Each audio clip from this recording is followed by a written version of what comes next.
I'm so fired up because our guest today is one of the most iconic sports photographers of all time. He's currently in his 41st season photographing the NBA. He has been the official team photographer for the Los Angeles Lakers, Clippers, Dodgers, LA Kings. If there was an LA sports moment, odds are he was there to capture it with his lens. He's co-authored the 2010 book, Journey to the Ring, with legendary coach Phil Jackson, and collaborated with Kobe Bryant in 2018 on the Mamba Mentality, a unique look at Kobe's 20-year career through Andy's lens. He's the recipient of the Kurt Gowdy Media Award by the Naismith Memorial Basketball Hall of Fame, just the second photographer ever to receive that prestigious honor.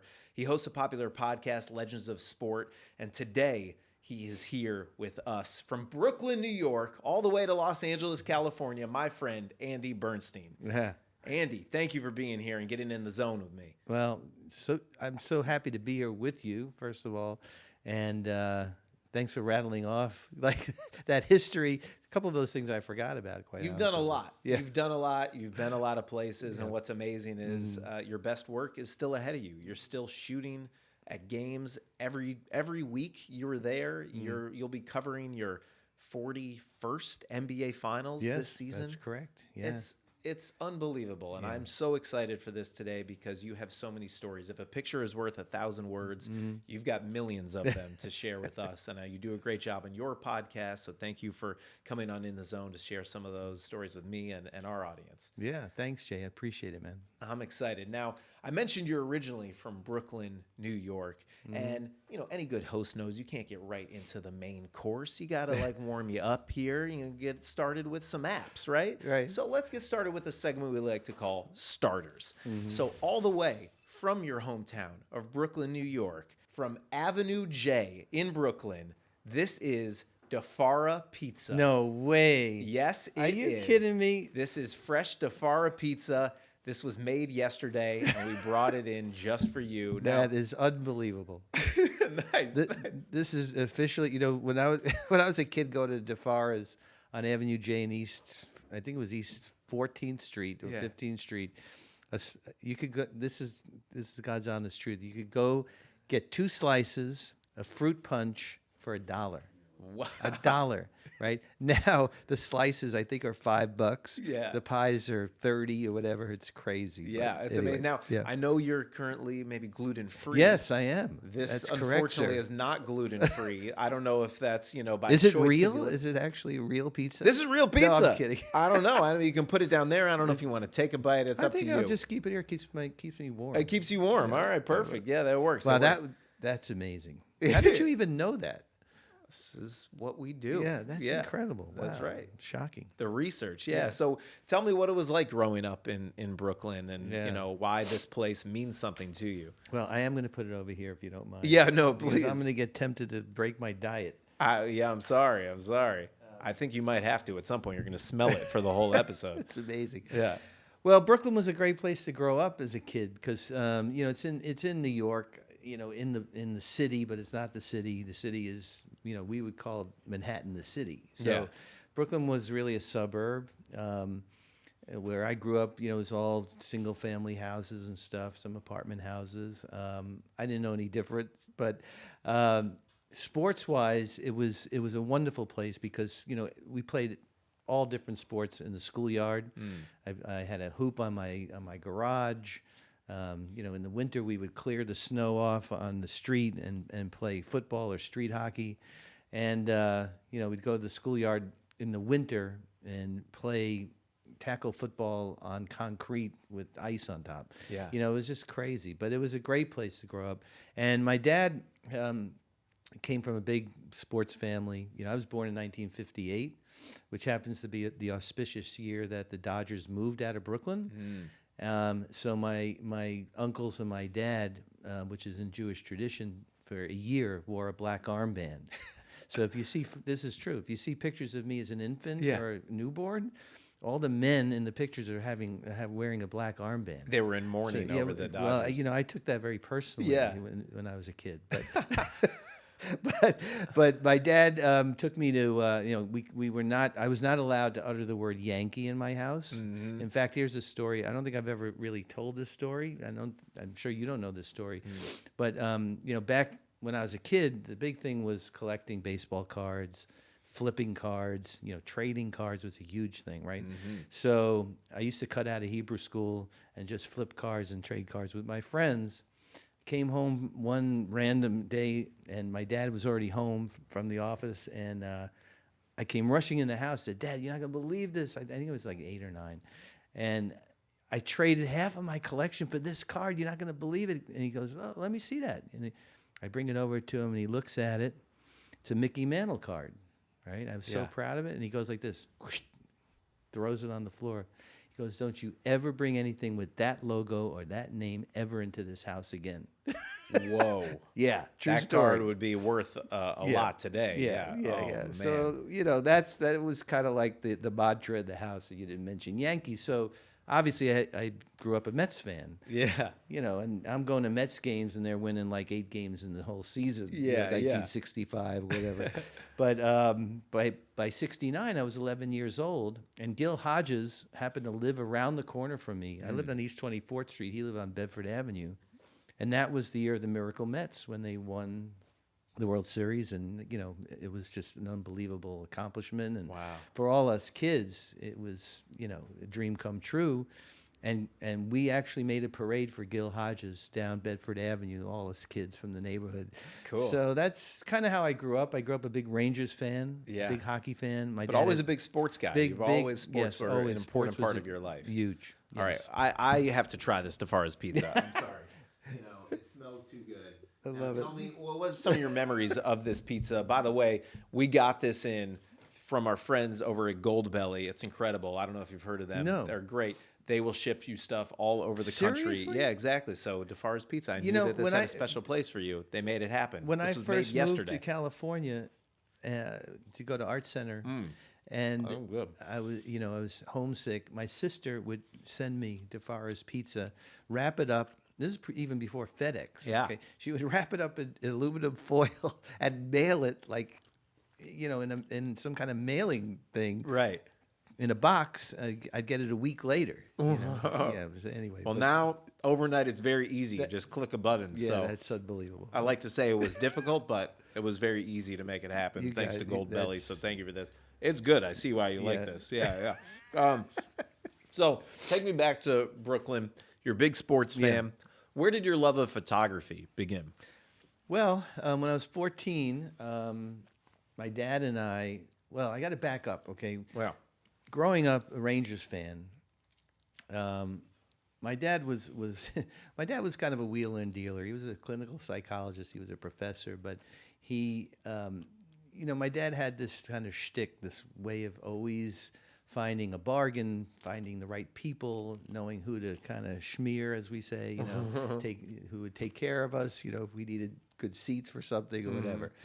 And somehow or other, my dad became friends with the wives of some of the, and I'm saying friends because he would sit in the section where the wives for the Ranger players were sitting at the Garden, and then we would go in to the Penn Plaza Club in between periods, and my dad, my uncle, and a whole bunch of people, and all the wives would be together. So through the wives, my dad met the husbands who happened to be playing for the team. Right. So I come home some random day of the week from school, and my dad said, "Oh yeah, Vic Hatfield and Rod Gilbert and Glenn Sather and their wives are coming over to dinner."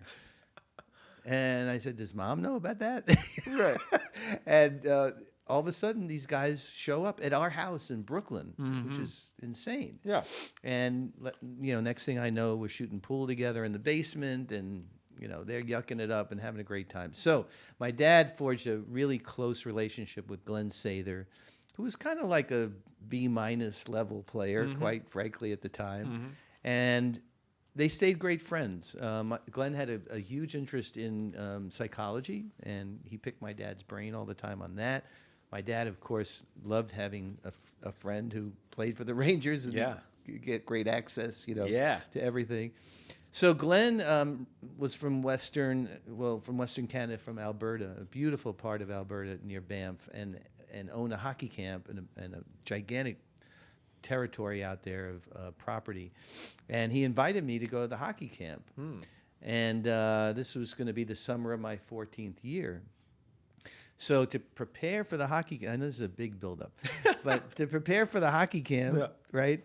On Mother's Day, let's see, it would be 1972.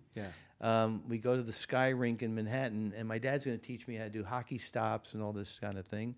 And I go to do my first hockey stop on the ice, and it had just been resurfaced, and I went like that, and this Schnazola hit the ice first, and that was the end of my hockey career, man. It was compound fracture, the whole thing. Oh, wow. So we had to cancel. I had to cancel, obviously, attending the camp. That was the end of your athletic career. Well, pretty much. Yeah, right. Okay. But I was super excited to go to the camp. I was really disappointed. And so my dad and Glenn worked it out that we would just go visit. We'd go out there, we'd visit the camp, we'd visit the property. So we decided, my dad decided actually to do this sort of Western trip to start basically in Banff, Jasper National Park, that whole area, and then drive south all the way through all the national parks down to Grand Canyon, then go west and go all the way back up the west coast to Vancouver, which we did. So to prepare for that trip, he bought me a camera, right? Yeah. And my dad, like everything else, he thought he was, an amateur photographer. Yeah. And he would teach the kid the ropes, And I took to photography like that immediately. I mean, I just loved it. I loved the fact that I could see something in my head, and then sort of translate it through the camera, through the lens. Technically, it wasn't that difficult to figure out, honestly. And so we made that trip, and I fell in love with photography as a way to express myself. Wow. Well, it's a good thing, I think, that you broke the schnoz at playing hockey. Things happen for a reason. Yeah, it really does. Well, that's an amazing story and kind of how it began. Yeah. Our next segment, called In the Zone, is about what it's like to describe when you are in the zone. You hear professional athletes talk about it all the time when they're just firing. You see like Steph Curry hitting 6, 7 threes in a row, and they just can't miss. They're feeling it. They get into that place. You've been around the best athletes in the world who are able to reach that pinnacle place and reach the zone better and faster than anyone else. But for a photographer, I imagine you're able to go to a similar place too. Can you describe what getting in the zone means to you? Yeah, for sure. I mean, I literally have to be in the zone from the moment the ball goes up, because if I'm distracted, then I'm out of the zone. And for me, being in the zone is being totally locked into what's going on in the game. I'm not watching the game as a fan. I'm not watching the game even through the viewfinder. I'm trying to create photos. I'm trying to capture moments. The moment I take my eye out of the viewfinder, 9 times out of 10, there's going to be something happening. Sure. So the last thing I ever want to do, Jason, is go home from a game and say, damn, I missed that because I was distracted or whatever. I mean, I've quite honestly acquired this reputation throughout my career of kind of being kind of aloof because I don't talk to anybody. I literally don't talk to anybody during the game.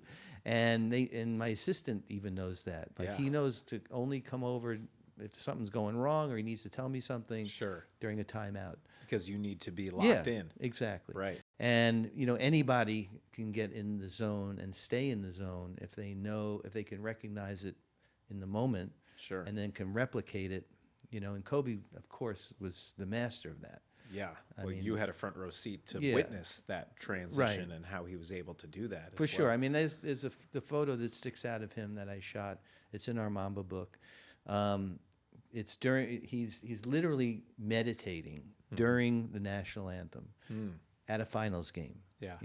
Tens of hundreds of millions of people watching this thing, and he's out there like completely. I don't want to say zoned out, but he's in somewhere. some zone somewhere. Yeah. And I think my favorite picture, and probably one of my most well-known pictures of him, is when he's just in the ice buckets, and black and white, willing himself to play that night in Madison Square Garden, and that was during the shoot that I did for Journey to the Ring with Phil. Wow. And it's kind of interesting because when he was on the court playing, he was in the zone, right? Sure. But my sort of favorite picture of him is not playing. It's 2 hours before game time. Yeah. And I was with him so many times where he was completely in his own world.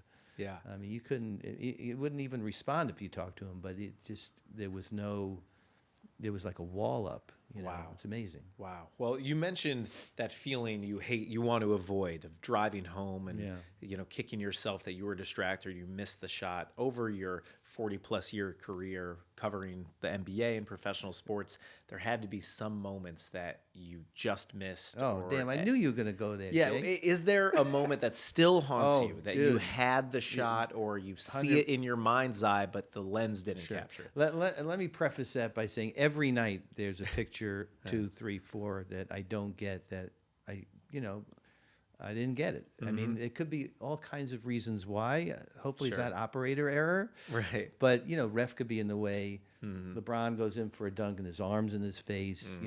A guy's elbow's in the way that, all kinds of things can happen. Yeah. My timing could be off. My focus could be off, composition.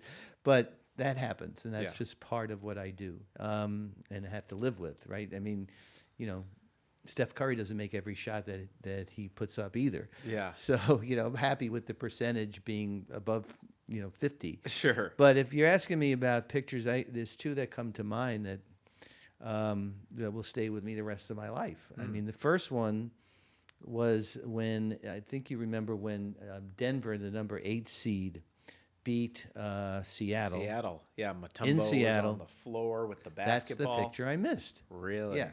And the reason I missed it was because in those days we had to be plugged in to the strobe system, right? And the radio controls that would allow you to have mobility and walk around hadn't really been perfected yet. Yeah. And anyway, long story short, I wasn't mobile enough. TV guy jumped right in front of me, and I wasn't able to come around. I'm not saying it's completely my fault, but should have been prepared for Damn that. TV guy got in the way. I see Well, the image in my head. No, I know but it was that I TV can guy. see it right now when we're talking. Right. The second one, I don't even like talking about. Oh, wow. Because it was it was bad. It was the Sydney Olympics, which was, what year was that? 1990. I want to say 2000. Oh, I'm sorry. I think what am I talking 2000. about? 2000. Yeah. Yeah, that'd be So that was the 2000 Olympics in Sydney. And I remember Vince Carter dunking over the French Frederick guy. Weiss. Yeah, of course. Missed it. You were there for that, Missed too. it. I mean, the guy next to me got the iconic photo of all time. Wow. And well, I don't know about the iconic photo of all time. I think you have many more of well, those. but I mean, he that got moment, that moment, yes, he got that moment. Don't beat yourself up too much. Well, but those are and two moments. and there's a reason for that too. And I'm not. I was using equipment I should not have been using. I wasn't familiar with the equipment. Yeah. And I shouldn't have put myself in that position. So it's amazing to me that here we are 20 plus years later, 30 plus years 30. later from those two moments, right? And it still, I can tell, bothers you, even though you have so many hits, so much success, so many iconic moments under your belt, that those, it's kind of like a professional athlete. Sometimes the losses, stay with you even more than the wins. Sure. I mean, yes, I think as a creative person, whether you're an athlete, a photographer, it doesn't matter. Yeah. There, you get a little bit. It keeps you a little bit grounded. Sure. Doesn't let you get it too far ahead of the story in terms of believing what people say. I go out into every game. When I'm driving to the game, I'm just hoping I come home with a couple of good keepers after the game, and hopefully more times than not I do. Sometimes it's a flat game, or I just don't have a great game. But I don't ever want it to be because I wasn't ready for the game. Right. So that's the bottom line to that. Yeah, about preparation, being prepared for it. Yeah, I mean, covering the NBA for as long as you have, the game has evolved so much. But also now when you go to games, I'm blown away by the fact that everyone there is an amateur photographer. Mm-hmm. A key moment in the game, everyone has their cell phone out. People are recording, snapping photos.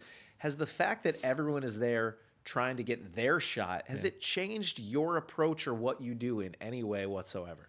It hasn't changed my approach at all. Going from film to digital hasn't changed the way I approach the game, the way I approach my craft, my preparation, how I view the game. I'm using obviously different technology with digital cameras than I did, but I'm still looking through a viewfinder. Yeah. And I still need to compose the picture, and I need to push the shutter button at the right moment.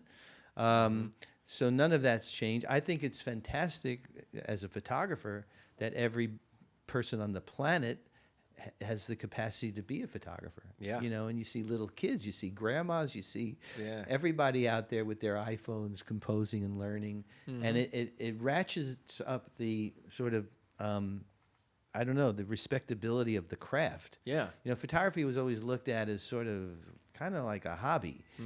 Oh, you're going to be a professional photographer? Like, you shoot bar mitzvahs and weddings and but it was never really looked at. And I was discouraged from day one to be a professional photographer, sports photographer, not a professional photographer. And, hopefully I proved some people wrong, but that was part of my Brooklyn thing, that you tell me I can't do something, and obviously I'm going to go out and show you I can. Well, you definitely can, and you definitely have some of the most iconic photos and moments in sports history. You've been there to capture it, and that leads us to our next segment called Rewind, where we're going to take a look back at some of your more iconic photos throughout the years and hear some of the backstory behind them, how you got the shot and what was going on with that. So let's take a look at this first one and why this shot was meaningful for you in your life. Well, yeah, so interesting. So this was my first Sports Illustrated cover, and as an aspiring sports photographer, I mean the pinnacle of credibility, I guess, is to get your first SI assignment, okay, and then to get your first SI cover, just put you on the map. Sure. It's something that no one can ever take away. And you're memorialized forever with a cover credit. And even if you never get another one, you got that one. It's like winning your first Oscar, I guess. Or a comedian going on Carson. Right, exactly. Right. So it really was incredibly validating. But the backstory on this is crazy. Yeah. So back in the day, when Sports Illustrated had the most amazing staff of photographers, they would send their two best basketball photographers to cover the finals, obviously, and I believe it was Manny Milan, and it could have been John Iacono, I think, was the other one, and anyway, so because I was there shooting for the NBA, this is the 1985 finals. SI, I think more as a courtesy, to be honest with you, to the NBA, and maybe because they were looking at my work and they knew that I could produce some good work, they decided to quote unquote take my film, meaning that at the end of the game, along with the two SI photographers' film, the runner who would rush that film to the airport would also bag up and take my film. Right, which was cool, right? I didn't think anything was going to come of it, quite honestly. They already had their photographers. And lo and behold, the Lakers beat the Celtics for the first time in Boston Garden. It's monumental. I was given a photo position, which you can see from this picture, which is really an unorthodox position. It's basically foul line extended. Right. I'm sitting on the sideline. Back in the day, there was so many photographers on the four quadrants of the baseline that they put us up the sidelines opposite the benches. So I'm literally across. You can see Casey Jones in the background. So it was such a bizarre moment when Kareem, obviously Kareem is known for his iconic skyhook. He made this move. I didn't think anything of it when I shot it. Danny Ainge looks like somebody just died. And I didn't even, and the moment didn't register. And I don't have a digital camera where I can look at the back. You weren't like, I got the cover. Right, exactly. I just said a bunch of film. So, long story short, Lakers win the championship. Party all night in Boston. They're going to fly back to L.A. the next morning. Mm-hmm. On the way to L.A., they're going to make a pit stop in Washington to see President Reagan. Oh, wow. Which teams never do. I mean, Yeah. they go the next season, Right. or they go during the off season or something. So we partied all night long at the hotel. Nobody slept. Everybody's hungover. Some people are in the same clothes that they wore, and here we are traipsing from the airport To the White the House. White House, right? Wow. So before we got on the plane to Boston, from Boston to Washington. Sure. I'm sitting there, and I had a pager at the time. Yeah. And the pager goes off, and it's a 212 number. Yeah. And I recognized the number was the editor from Sports Illustrated, Eileen Miller. So I'm thinking, oh, this is not good. I mean, why is she paging me? Like, well, the film was blank. This is where my mind goes. Right. Like, why the hell did you waste our time? Yeah. And she said, I hope you're sitting down. I said, well, not really, because I'm at a phone booth, because, we didn't have cell phones. Right. And she said, you got the cover this week. And I said, you're kidding, right? And she said, no, you got this really unusual picture, and all the editors love it. And I was like out of my mind. Yeah. And so I hang up, and I guess got to tell somebody. Right. And seriously, the first person I see is Kareem sitting at the gate reading a book. And I go up to him, I said, Cap, I just got to tell you, man, I got the cover SI this week, and it's of you. And he looks up at me with that, that look. He goes, that's great, kid. It goes back to reading. Wow. I mean, he already had like 25 covers already. Right, right. But I was just like on cloud nine that whole day. And then, of course, got to wait for the magazine to come out. And the magazine comes out every Tuesday. Mm-hmm. So there's this World News magazine shop. I mean, maybe you've seen it. Yeah. Still here, I think, on Cahuenga and Hollywood Boulevard. Yep. And I am there at 6 a.m. waiting for the truck to come. I mean, this is like old time stuff. They throw the magazines on the ground, you know, all bundled up, and I bought like 20 of them from the guy. That's amazing. Yeah, it's pretty cool. An amazing moment, kind of the start. It made it feel like you're here, you belong. Yeah.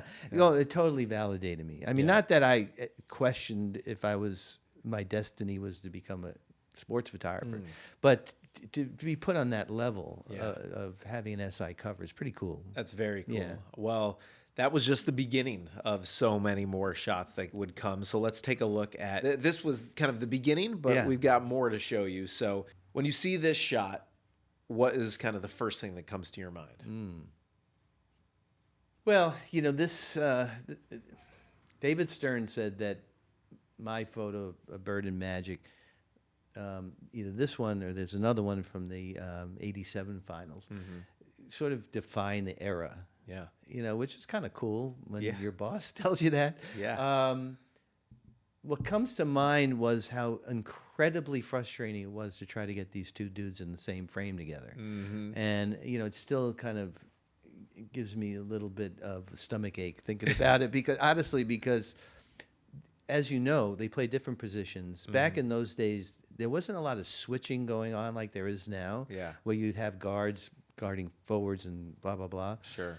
And, they pretty much stayed on their sides of the court, and they didn't really cross paths very much. The only time Bird and Magic would be in the same frame for me was during the captain's meeting before the game, when the actual captains came out. Now you get literally the last guys on the bench come out for the captain's meeting. Oh, wow. So you'll never get like LeBron and Steph or Durant and whomever. Sure. Yeah, which, is disappointing. But anyway, so the only time I really could know that I could get them is if there was a free throw situation on my side, and God willing, they were on that lane facing me. They could be on the lane not facing me. So I'd pretty much get the sides or the back. So I just had to, be locked in, when that happened, and hope that nobody got in the way. This happens 50 times in a game, more than that, depending on how many free throw situations there are where the guys are just jostling for the position and looking for the ball. Yeah. But it happens to be the two most iconic guys from the era. And maybe one of the most iconic photos from that era. Yeah, Is just as you Magic said, hates yeah. this picture because of the knee pads, by the way. Really? Yeah. Yeah. He told me so. Nice. But the short shorts, the Converse. It was the look, yeah, the Converse, Yeah, the whole thing. even you Magic can and Bird. kind of see the CBS table behind them. Yeah, Center yeah. court. The way people are dressed. Is that Kenny Rogers sitting could be courtside in the possibly red? It I think that's very Kenny much Rogers. Could be Kenny in the red. Rogers. I think it is. And then, of course, the iconic lighting at the Forum, which was so theatrical. Absolutely. Which, of course, the Lakers have tried to emulate. Yeah. In whatever the name who of the has arena. the best lighting? You've shot so many arenas. Is there one team? Obviously, both the Yeah. Clippers and Lakers play at Crypto.com Yes. arena. Yeah. Well, the Lakers brought in this supplemental lighting. So Yeah. when you go to a Laker game, it's not the same No, lighting it's as not. Clippers. It's very different. Clippers use what was basically called the umbrella lighting, the lighting the arena puts in. Yeah. That is used for hockey and basketball. That they turn on more lights for hockey, but the Lakers brought in all these trusses of supplemental tungsten lighting. Yeah. To really emulate what was going on at the Forum. I Wow. mean, they played the first couple of years, I think, without that lighting. Yeah. And they wanted to really bring that Forum look back. Yeah. Which they did. And the only two arenas, to my knowledge, that do that are the Staples Center, Crypto.com Right. for the Lakers, and Madison Square Madison Garden. Square for the Garden. Knicks. They do Yeah. have. I've been to many Yeah. arenas. They have a different feel in Yeah. there. It does feel Yeah. more like they're on stage. the Right, and then players. a number of years ago, the NBA started doing that for the All-Star game. They started bringing in that same lighting. Oh, wow, and, nice. Yeah. You'll see that at the All-Star game. So no matter Right. where the All-Star game is, They they're bring not that in. using the arena lights that are actually installed in the arena. Interesting. Yeah. Interesting. All right. Well, let's take a look at this next shot Yeah. because if you're remembered for one photo, which you won't be, it might be this one. Yeah, I mean, people ask me that, and I'm comfortable with. If there's one picture I'm remembered for, it's this one. Again, not an action picture. Tell me the story of how this came to be. Everyone, I think, in the world has seen this Yeah. photo. Michael Jordan Yeah. winning his first championship, Yeah. hugging the trophy with his father right there next to him, flanking him. Yeah. How did you get this shot? How did this come to be? Well, the first of all, Michael had played 7 years to get to the promised land of winning the finals. And he had to get through Detroit, he had to get through Boston. I mean, it was a difficult road to get there. So that's why all this emotion came out, I'm sure. But the scenario was that the Bulls beat the Lakers at the finals in '91 at the Forum. The Forum had a locker room that was, I mean, this studio we're in is bigger than I think the visitors' locker room. Wow. And all hell breaks loose in the locker room as soon as the team leaves the court. They didn't do interviews on the court in those days. They didn't do the trophy ceremony on the court, especially for the visiting team, right? But they never did it. They did it in the locker room, in the home or away locker room.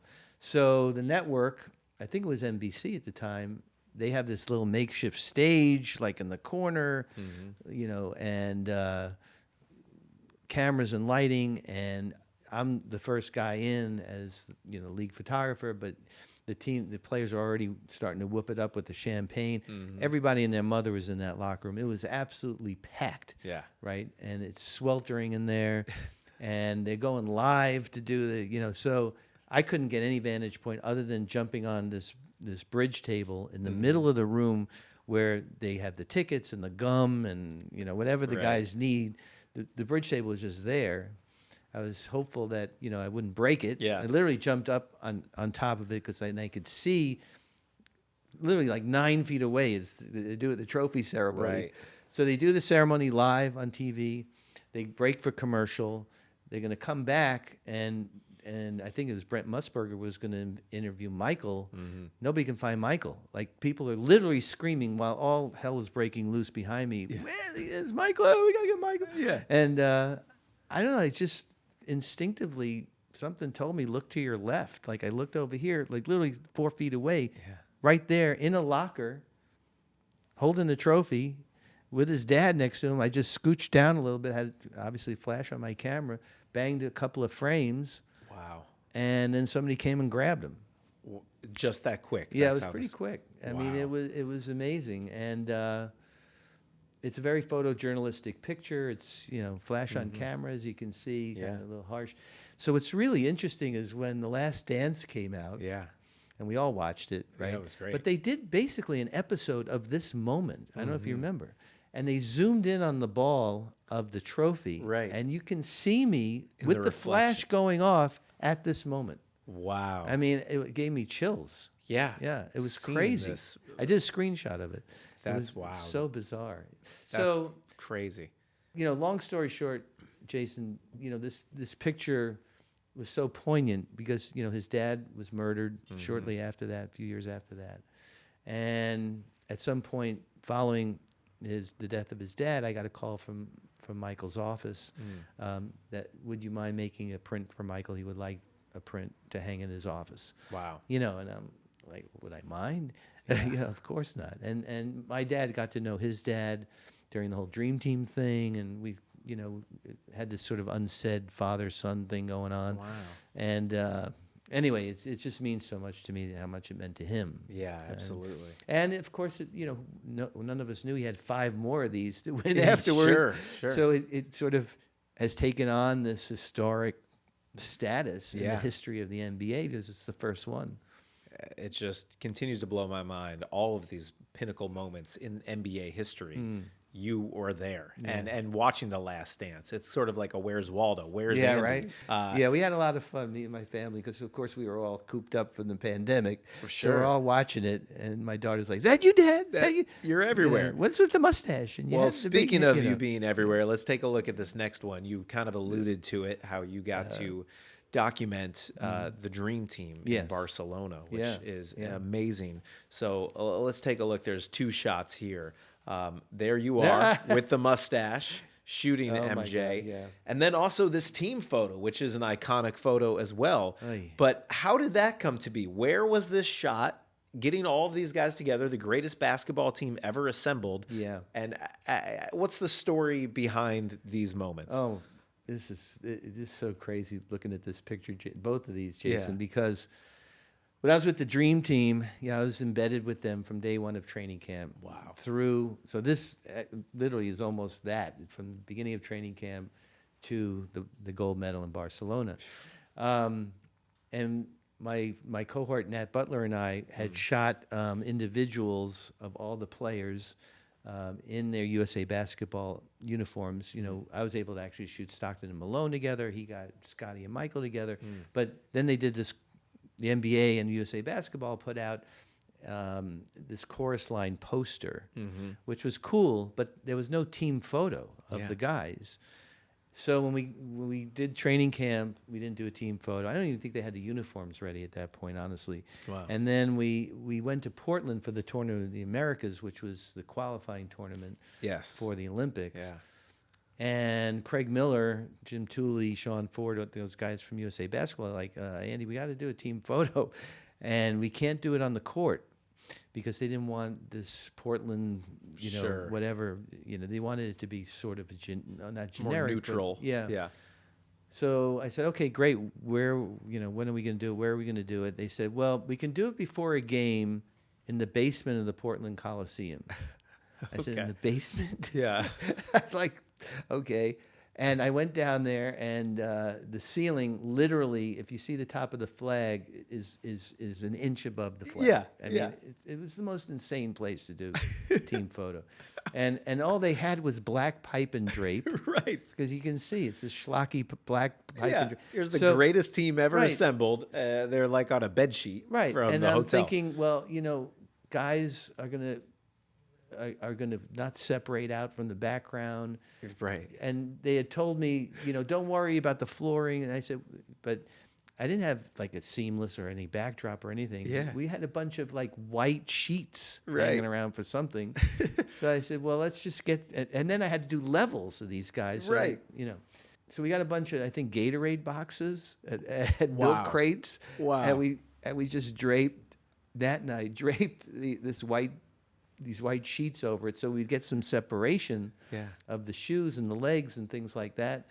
And then there was the whole discussion as to the choreography to this, like who stands where, Right. who's next to who. You had, skin tones to deal with. You had heights to deal with, all kinds of things, right? So I didn't worry about that. All I knew was that Coach Daly had to be in the middle, and that was that. Right. We had some lighting, the strobe lighting that we brought in, that we had ready for any portraits that came up.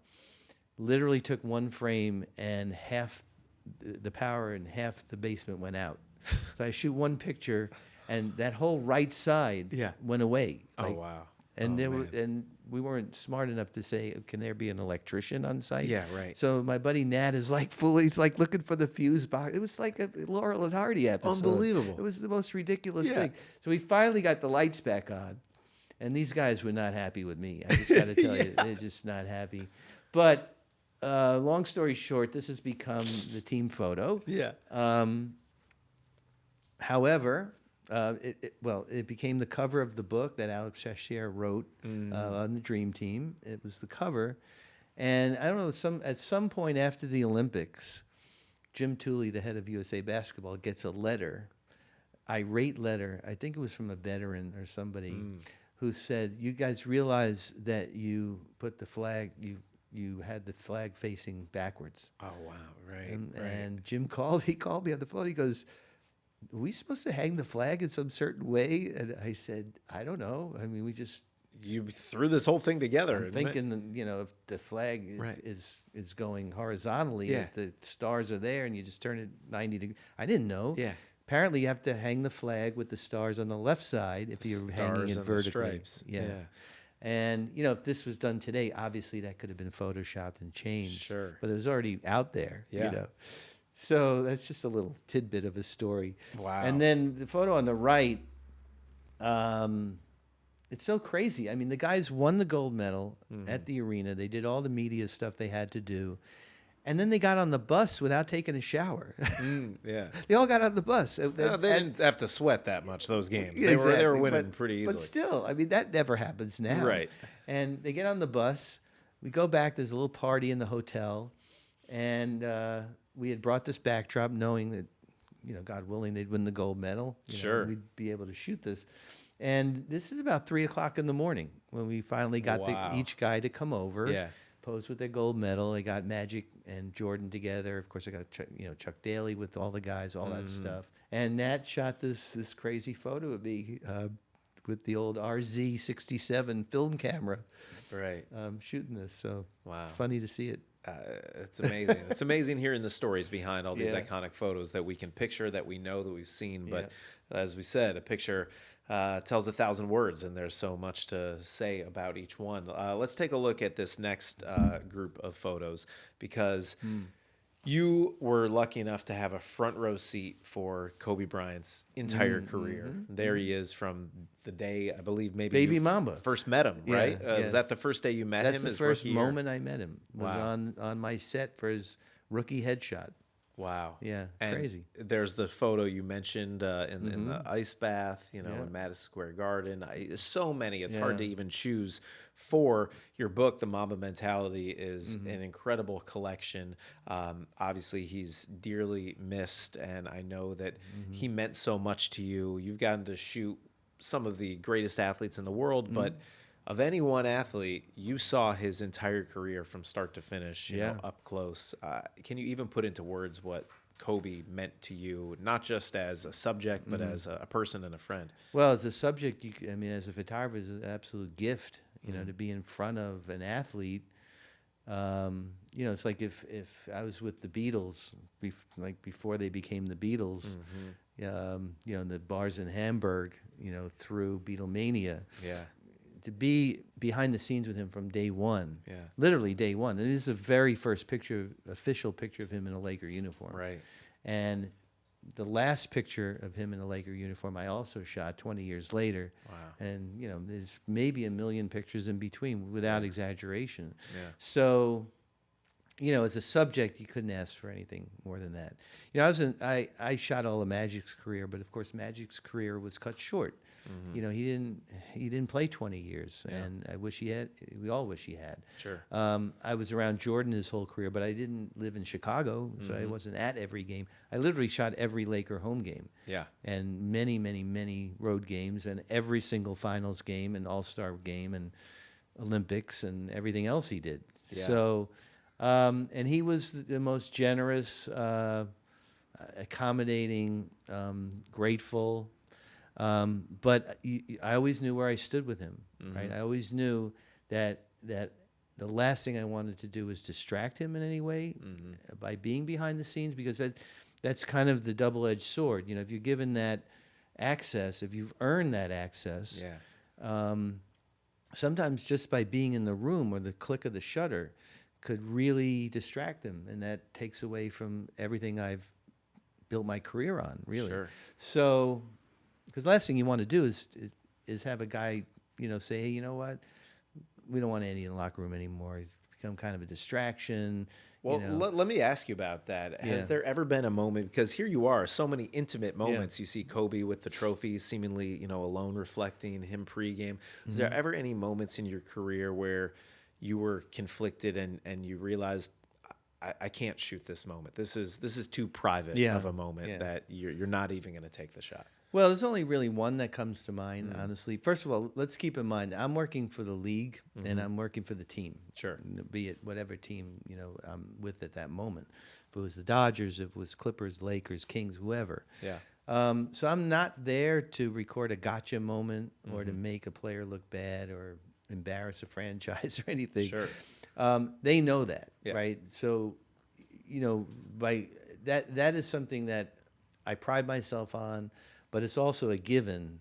So they're not going to let somebody from the outside in, not knowing where the pictures are going or what kind of agenda the photographer might have or whatever. So that, at least I have that in my back pocket. However, there was one moment when the Pistons beat the Lakers. I think it was 90. Was it 90, 89? Yeah. Something like that. Yeah. And I think 89. Yeah, I think it was 89. And they beat the Lakers at the Forum. And again, same scenario as the Bulls situation where, tiny locker room, the whole thing. Part of my job, especially when it was just really myself and Nat, covering the finals, part of our job was to get the jubilation, the winning locker room, the whole thing. But also you got to tell the other side of the story. You have to get some dejection. You have to get something from the other team, So I knew that I had to get all the stuff I had to get in the Pistons locker room. Once that started dying down a little bit, the guys were doing some interviews. Some went to the shower. I then had to get to the Laker locker room. And you probably never been there, but there was only really one way to get from the visitor locker room to the Laker locker room, down this very narrow hallway, completely packed. Yeah. I mean, everyone was down there. God willing, there wasn't a fire marshal because it was ridiculous. He could not move. Right. But I knew after working in the Forum for so many years that there was a shortcut. The shortcut was through the shared showers that the teams had. There was like a half wall or something between the visitor showers and the home showers. Yeah. But they literally shared the same showers. That's crazy. So I knew if I cut through the showers, I'd end up in the Laker locker room. Yep. Right? So cut through the showers, I get to the Laker side, and I look to my right, and the water's running, and there's Magic and Coop still in uniform. And I think Coop was like sitting under the shower, and Magic's just like standing there and just totally dejected. Wow. Camera's right there, ready to go. Yeah. Did not even think twice about taking that picture and just kept going. And, if I had taken that picture, that would have just ruined everything for me. Yeah. And I have, cohorts who would die to take that picture. That would make their career almost, photojournalists. But that's not what I'm there for. Right. So I don't think I've ever shared that with, maybe I shared it with Coop, I'm not sure. But, I think that it only just adds to the respect factor. Yeah, absolutely. The trust. But with Kobe, there was only one time in 20 years that he asked me not to take a picture. Really? Yeah. one time, and keep in mind, I'm with him with his family. I'm with him, just he and I and his trainer. I'm with him doing his meditation periods. You know, true fly on the wall. Yeah. So his final game, April 13th, 2016. Yeah. Spent the entire day with him. Went down to Newport, and he was doing business as usual at like 9 o'clock in the morning in his office. And came up to L.A. with him, and helicopter lands in downtown L.A. in an office building. We get into the limo, and I'm in the back with his camera crew, his film crew. Yeah. And he's in the front seat with the driver. And I'm clicking. I actually had a soundproof sort of housing for my camera, but you could still kind of hear it. You can kind of hear the click, especially when it's like deadly silent in the car. Sure. And I've taken a few pictures of him. You know, fans were noticing him and stuff. And as we come around the corner onto Chick Hearn, you know, which is 11th Street, the driver makes a left, and he sees everything that's out there. Yeah, I mean, oh, yeah. Staples Center was completely covered with Kobe posters and giant murals, and every single fan was wearing a Kobe jersey, and it was just unbelievable. He was taken back. And I went to take that picture, and he just put his hand up like this. He says, "Not now, man. I got to take all this in." Only time ever he ever said that. Wow. Yeah. Interesting. Yeah. That's amazing. And you could see how impactful that whole thing was to him. I was so taken back by it. I was lucky enough to be at that game. Yeah, as what a well. game. And What a night. What an amazing night that was, and such an outpouring of love. And never been at a game where it didn't matter who won the game. It was kind of a meaningless last game of the season for these two teams who weren't making the playoffs. And it felt like a finals atmosphere, like a game 7. Like it felt like we won the championship when he scored 60 points. It was No, it was unbelievable. out of control. And you look, we're in Hollywood. Who could write that script? Oh, man. But especially the fact this guy blew out his Achilles 3 years earlier. Yeah. And came back, scored 60 points. You know, I mean, there's some divine intervention going on there. And the crowd was just pushing him. And I think the other team was Utah, right? Yep. I think they were in awe of the whole situation, too. Absolutely. So- They grew up Kobe fans, most of Yeah. those guys. Yeah. I mean, speaking of being a fan, you've had a front row seat for so many iconic sports moments over the years. Do you ever allow yourself to be a fan? Well, you get excited in the moment, or you're just focused? No, if I did that, Jason, I might as well be home watching it on my couch. Yeah. I mean, really. I mean, I get excited later. I Sure. go home, I'll, put on Sports Center or watch the news or. Right. But you're locked in. It goes back to in the zone. Oh, yeah. You are in the zone and In locked fact, in on the job. It's draining. I mean, it's really emotionally, Mentally. I sometimes after like a finals game or I'll be just drained. Wow. And, I think about Kirk Gibson's home run in the World Series in '88. If I was cheering, I would not have gotten the picture of him, coming around the bases. And I was the first person at home plate. I even got there before Tommy Lasorda and everybody else as he touched home plate. And the first guy to high five him was Oral Hershiser. And I was the only guy to get that picture because, I wasn't watching it or just living in that moment. I was just recording it. Well, let's take a look at our next rewind clip here. But the game right now is Wow. underway. Are we on like the same wavelength? They're Right. on. Right. High fly ball into right field. She is gone. Unbelievable. And of course, if it's a big moment in sports history or LA sports history, there's one person that is the constant through it all. Oh, my it's God. that guy right there. Yeah, but here's the question. I've seen this clip before. Yeah. What the hell am I looking at? I mean, everybody's Tommy going Lasorda's that right way. there. What am I shooting? I have no idea what's I happening. don't know. It's a good question. That's a good question. That's Maybe you were not classic. quite in the zone at that moment, right? Dude, Yeah. I was in some zone, but I don't know what. Yeah. That was an amazing. But Right. but that is also a testament of being prepared. Yeah. Because that Gibson could have hit that home run, and then what am I going to do? Be fumbling around, putting lenses on a camera. Right. I had to have a camera ready just in case. I wasn't thinking that was going to happen, but whatever was going to happen, if I wasn't prepared, I'd be really screwed. Honestly, same thing. Team wins the championship. Milwaukee Bucks win the championship. Yep. Giannis is going around with arms raised, the whole thing. Yeah. I can't be like wondering do I have the right lens on, or did I No, put a you're memory ready. card in, or whatever. You're ready. So, Wow. yeah. All right. Well, one more thing for you to take a look at Yeah. here before we end this segment, and just as you think about all of the moments you have witnessed that you have captured, and you see this here. Dude, where did you get these pictures? This is what we do. I don't know what's going on with this crew, but I'm getting a little worried about it. It's classic. That's what we do. The bow here. tie picture was the best one. Yeah. Right. Oh my God. Yeah, I mean, if you could go back and tell this kid who was a big sports fan, like Yeah. you talked about at the beginning, the journeys that you would be on. Did somebody get a picture of us talking with this? Yeah, we can Okay. get that for you. Yeah. Anyway. Yeah, I mean, what would this kid say, knowing what lies ahead, what's still in store for him?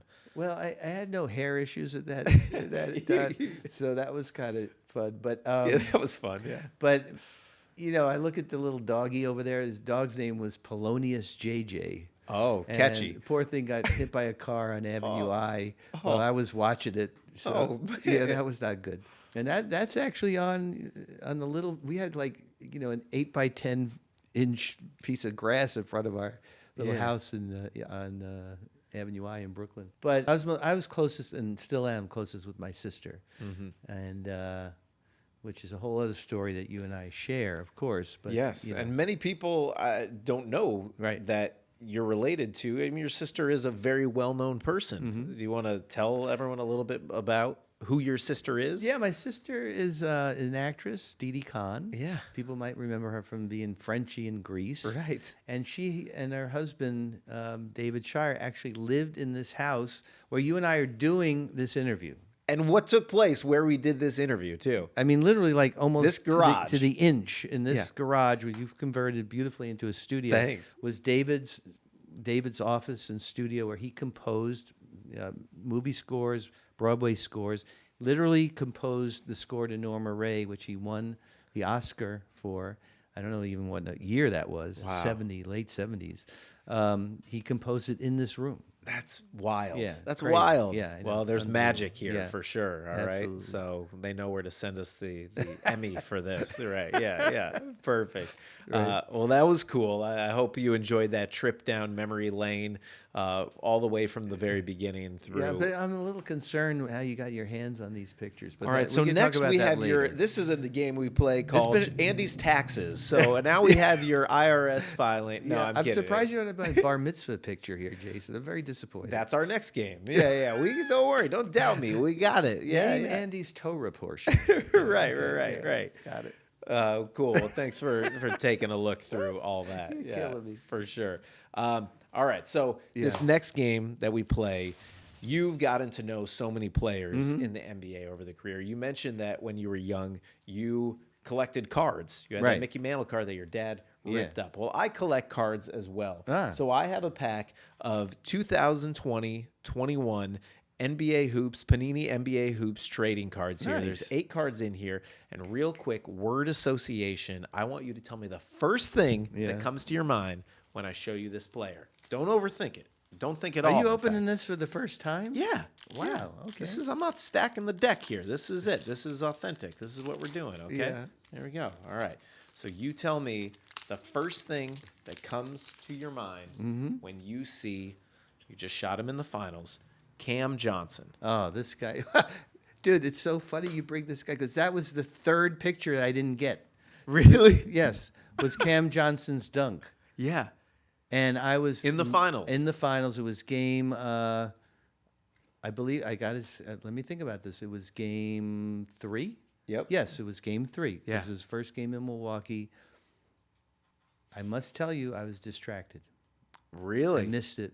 That's rare. That rarely happens. I think I was chimping, which was looking in the back of which I should, this cardinal sin. Yeah. Missed it. And if you remember that play, it was a crazy, like quick inbounds, like one pass up to him and then he dunked it. Sure. And I don't know, I was not in the zone at that moment, buddy. Well, I'm sorry to bring that up. It was the Panini trading card gods, not me, who made that happen. That But, is yeah, so the third amazing. You moment. would show me that. And every time I see him now, I'm like You cringing. are reminded of Yeah. that. All right. How about Karis LeVert?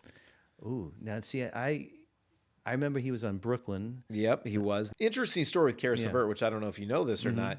He was traded, and because of the trade, when he was traded, you have to have a physical with your new team. Right. And they found a tumor that Oh, yeah, I had to heard be about removed, that. and it saved his life. He's okay. He's made a comeback. He's Because fine. of that- Because he was traded, Yeah. he probably wouldn't have known Yeah. that he had Did that happen with Jeff Green too, with the heart thing? a heart thing with Jeff But Green. I don't know if that was the same scenario, but they Yeah. did find it. Yeah.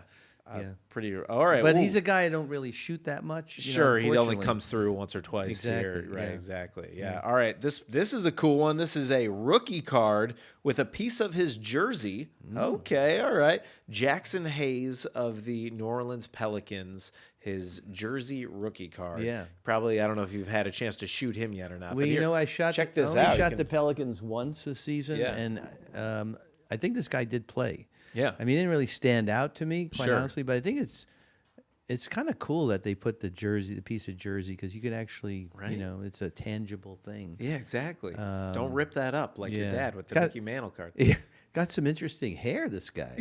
Yeah. love that. Reminds me of Anderson Varejao. Yes. Remember back in Oh, the day, the Cavs, love that the guy. hair? Love that. Yeah, he actually married a very, very good friend of mine. Anderson And they're did. expecting a baby any minute. Okay, all right. Well, congratulations to Little the known Varejao. fact that you just didn't know that I would pull that out of That's nowhere. what you bring. Okay, this is good. All right, this guy, you shot much of his career and a lot of the best days of his career, Blake Griffin. Oh God, yes, I love that. I miss him so much in L.A. I got Yeah. to. But when it was the Big Three, before the Big Three was a thing, Yeah. when it was he and DeAndre Jordan and Chris Paul, Lob City, that was one of the great eras that I ever had the good fortune to photograph. Was that Clipper era? It's really unfortunate the way it came down with them, with the whole Sterling thing. and Sure. basically the 1 year that they really could have made some noise. They had all that distraction. Yep. And then the following year, Chris has that just random, bizarre hand injury, if you remember. And then Blake Yes. gets hurt. Right. And that was the end of that. It was. They Yeah. always were so close and Yeah. something got in Yeah. the way. And that's crazy because the next card is Chris Paul. Oh, yeah. Well, I mean, point God. Yeah. I mean, what more can I say? Right. Yeah, I'll tell one quick story about Chris Paul. Yeah. I met Chris when he was a rookie in New Orleans. Right. And I had my son Michael, and they were playing at Staples Center. And my son Michael he's probably 8 or 9 at the time.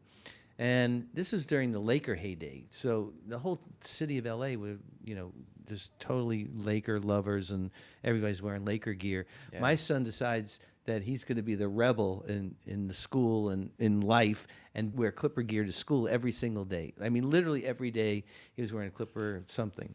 And so I bring him to the Clippers Hornets game, and I introduced myself. I had met Chris, I think, at the rookie transition, and I had my son with me, and he's wearing all this Clipper gear. And Chris says, "Oh, very nice to meet you." I said, "Yeah, everybody calls him Clipper Mike," and we laugh and blah blah blah. Meanwhile, fast forward 5 months later, Yeah. I'm in New Orleans for a game, and he comes over. He says hi to me. He goes, "Hey, how's Clipper Mike?" Wow. And I mean, how many people in between those Sure, moments had he met, sure. right? How does he remember that? Wow. And that stuck with me. When a guy has that sort of interpersonal Yeah. thing, and plus, just everything about Chris, his family, what they do in the community. Legends of sport, I'm just going to plug it for a quick second. Yeah, please. But, to be considered a legend of sport, you have to excelled, obviously, on your field of play. Doesn't matter what it is. But you have also had to excel off the field of play, in society, giving back. You need to be a legend of sport away from the game. Yeah. And unfortunately, there's some legends of sport on the playing surface who don't qualify off the field of play. Chris, obviously, in both arenas, so to speak, goes without saying. I mean, he is a true legend of sport. He is. He Yeah. is definitely. Yeah, you got to document so many great moments in Clipper history as well with those great teams. Well, that was fun. And as you know, I collect a lot all basketball cards being one of them, homage T-shirts, very soft, love that. all that kind of stuff, right? Yeah. So sneakers. But I know that you collect some things too. So this next segment is called Cool, Calm, and Collected. And Andy Bernstein, I want to know, what is it that you collect? Well, I wish I could tell you I really collect things. Okay. I don't really collect them other than just sort of accumulate stuff when it comes my way. But over the years, there's been a few items. Yeah. A few items that I can tell you. Well, I have to tell you this. I have never asked for an autograph from a player for myself, ever. I've asked if it's charity related. Sure. Or it's going to be a giveaway of some kind. But never, I don't have like signed jerseys hanging in my house or anything like that. So, but you do have some stuff in your house that you brought to show. Well, let's do it, man. Yeah. So a little show and tell. I got here. a few items here. I brought the big box. Well, this is a very big box. This is impressive. I'm curious what's in there. I brought the big box because I got to bring something really big to show you. Whoa. Okay, that's a good one. That's the actual shoe of Shaquille O'Neal. That is insane. Yeah. Can I hold this? Of course you can. Oh my God, that is Shaq's shoe. I mean, it's mind blowing when you think about it. Is crazy. Size 22, it says. Yeah. That is mind blowing. So here's the crazy thing: when one of our daughters was born, she was really tiny. Yeah. She wasn't premature or anything. She was just really little, and so we opened up the shoe and put her in it as a newborn. Yeah, that was her. That was her like birth picture. I could see that. That is out of control. Yeah, we use it at home for a doorstop, or I hit the kids with it. Yeah, nice. Wow, well, that's a cool item for sure. Thank you for bringing that to show. So a couple other things. Shaq shoe. Yeah. I do want to show you my first published. I mean, you love this box, right? Yeah, it's a great box. Thank you for really bringing this that. This is my first published basketball photo. Wow. Yeah. That's amazing. This was the UMass Daily Collegian. Yeah. Player's name is Alex Eldridge, 1975. Yeah. And this is my very first published picture. And I amazing. This is endured 50 different moves from coast to coast. Wow. It's very important to me to keep that picture. Unfortunately, this player, who was the best player for the UMass Minutemen team, died very suddenly a couple of years after he left school. It's a great photo. But they played in the old Curry Hicks cage. Yeah. That's where Dr. J played. Oh, wow. Dr. J went to UMass. Sure. He was there a little bit before me. But the UMass Minutemen against the URI, University of Rhode Island. I don't even know what they were. Yeah. So wow, thanks for bringing that too. That's very cool. I got two other things for you. Wow, all right. You really went deep on this one. Okay. I told you about our hockey, life and how attached my family was to hockey. Yeah. So the very last event at the old Madison Square Garden was a Rangers game. It was the last event ever going to be held there. As soon as the game was over, the wrecking ball was going to hit the building. Wow. And that was on February 11th, 1968. Yeah. So the Rangers put out a press release saying if you're coming to the game, you are free to take anything that you can get off the wall, bring tools, bring whatever, right? So this is true. With about 5 minutes to go in the game, you start hearing like jackhammering, you're hearing crowbarring going on. There's like people literally dismantle, because the less they have to dismantle and throw to the wreckage pile, the better, right? Of course. So people are like walking out with urinals, you know. And I was at the last Cleveland Browns game at the Municipal same thing. Stadium. Yeah. People were taking turnstiles, everything. I remember this. Yeah. Exit signs. Oh, yeah. So my dad wanted to get a seat. Yeah. Right? So he couldn't, and he brought his toolbox. Oh, wow. We didn't get the whole seat, but we got a slat from the seat. Very cool. So this is the actual slat, and he wrote on the back, Section 315, Row B, Seat 9. I love this. Yeah. That's very Isn't that cool. great? Madison Square Garden. Yeah. And fast forward, right? And was this like your seat? That was our seat. That's amazing. So if you remember the old well, the old Garden. The game ended in a tie. The last game, 3-3. Yeah. The old Garden was interesting because they had what were called obstructed view seats. Yeah. Which the new gardens, the new arenas, you don't have any of these big posts that come down. Sure. Have to hold the ceiling up, and our seats were next to the obstructed view. So when he'd bring me to a game, I was a little kid. I'd have to sit behind the post. I couldn't see anything. But You should have tried to take that post. Yeah. Those are your memories. Yeah, right. And All then right, the what else last is in thing the I fun can box, show you, Andy? Yeah. The smallest thing is, remember my iconic dunk that LeBron had, where everyone says he was channeling Kobe and all that. Yes, the which same I don't dunk. particularly believe, but No, but it anyway, was the same thing. Yeah. I call it walking on air. Yeah. Panini made this beautiful Prism Series card It's amazing. from that. Yeah, no, this is a beautiful Yeah. card. All right, Yeah. shout out Panini again. And my crushing my this. good friend Pete Del Grasso got that for me because it just memorializes that moment. And this is a valuable card as well, Andy. I don't know. I think mean, I it don't know is. about cards, maybe. Or actually, it's not. I'll hold this one for you, and I'll trade you for that Cody Right. Zeller. You like that moment No, in I Paris? like I'll the trade that. Levert card. I'll give you the Levert for this LeBron. Anyway, but that was very sweet of Pete to do that for me. That's amazing, and And- that is another iconic photo. Yeah, and LeBron actually gave me a shout out after that, which was kind of cool. So That is very cool. That's very cool. It's been a blast chatting with you, looking back down memory lane at so many of the incredible photos that you've taken over the years. Yeah. Thank you for sharing so many stories with us, Andy. Our last segment here on In the Zone is brought to you by our friends at Homage, the T-shirts that I'm always rocking I and love love. those They're all guys. about storytelling. So are you. Yeah. Your photos tell incredible stories, and it's an opportunity for you to pay homage to someone in your life who's helped pave the way for your success in your career. It could be someone you've never met before, you've admired from afar, who inspired you. It could be a friend. It could be a family mentor, a mentor. It could be me. But Andy, who do you want to pay homage to? well, it could be Dominic, who owns DeFara's Pizza. I should tell you that, but Yeah. still there after 60 years. The guy, I think 65 years he's been making pizzas. No, but in all seriousness, the first person I really need to point to is one of the four icons of sports photography, one of the heads of the Mount Rushmore of sports photography, Neil Leifer, the great Neil Leifer. When I was in college, I was out here at Art Center, and I was starting to sort of think about a career in sports photography. I wrote to Neil Leifer. In those days you had to write a letter, and put it in the mailbox.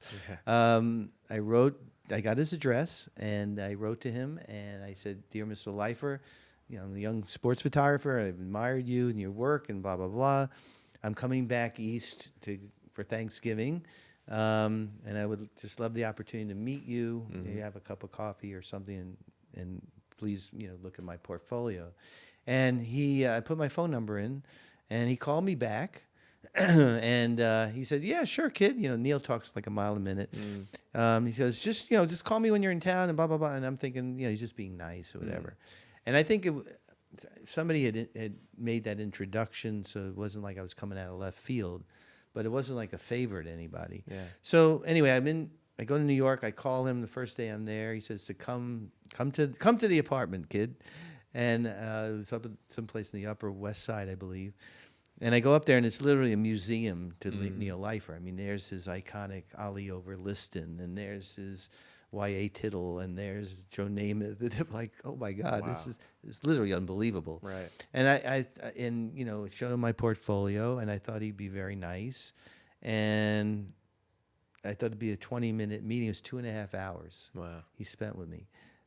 And that has stuck with me for my whole career. He didn't have to do that, obviously. And to this day, I still lean on Neil for advice, just kick it around every once in a while. I had him on the podcast. He was amazing. At 70-something, he's still going unbelievably strong. It's so inspiring to me. And, I'm trying to pay that forward. If a young photographer comes to me, which they do all the time, I'm teaching. I have students that need some guidance or whatever, and I just remember that story because Here's a guy at the absolute pinnacle who didn't have to waste time with some college kid. Yeah. And sure, he gets approached all the time, and it made such an impact on me. So I'm forever grateful to Neil for that. Well, that's awesome. Well, Yeah. I'm glad he spent that time with you because it helped inspire you to continue pursuing the path that you were on, and now you're paying it forward, doing that for others. So, Andy Bernstein, I want to pay homage to you and leave you with your very own In the Zone Oh. trading card. Dude. Limited edition. Here you go. I love that. We only printed 5 of these in existence. We're going to have you autograph the 5. One is for you. One is for our wall of fame here with all of our guests. And then 3 we're going to give away to our fans and followers on social media. Wow. We're going to do some different sweepstakes and giveaways for a chance for them to get an Andy Bernstein autographed In the Zone trading card as well to add to your collection, along with your LeBron that you shot there. Jason, that's so amazing. I have to tell you something. So when I got the Gowdy Award from the Hall of Fame, I think they just customarily asked Panini to make sort of a commemorative trading card, and they literally picked the worst picture of me. And they sent me a whole box of cards. I'm like, I can't give these to anybody. I look like an idiot. Why would you pick that picture? I asked them to remake it. They said no. So the fact that you use this one, which is, I really love this. And this was taken by one of the greats of not just sports photography, but of photography in general, Atiba Jefferson, who I don't know if you know his name. I've seen the Atiba name. has shot the most slam covers in the Yes. history of slam. Yep. He's basically Adidas go-to guy. Yeah. He I don't want to say he started off with me, but his photography career began as assisting me on one of the most iconic shoots that I ever did with Kobe at Jimmy Goldstein's house in Kobe's second year. Yeah. Atiba is holding the light. He wow. was Wow. and he and his brother founded an amazing skateboard company, magazine, the whole thing, and has really contributed to that culture. Cool. And he'd be somebody you probably would love to talk to because he has so much history photographing these athletes. Look at you. You're producing future I mean, it's episodes right now. unbelievable, yes. You're amazing, Andy. I know. Andy, thank you get- for being here and getting on the zone. This is Getting so in the great. zone with me. I really appreciate it. You're looking great. You're looking great. Thanks, Just like Jason. that kid in the bow tie. that we saw. right. Yeah. Well, I appreciate it, man. It's so great to connect with you, especially in this setting. There's so many good vibes in here. Yeah. Great memories that I have. Yeah. With my family in this, in this plot of land. It's just amazing. That's cool. It's good energy here Yeah. for sure. Yeah, So for it all sure. comes full circle. Yeah, thanks, And buddy. thanks again for being here. Yeah. Appreciate it, man. And the pizza, you can't beat that. That's right. That's right. All right. Andy Bernstein. He's in the zone. Thanks, Jay. Okay.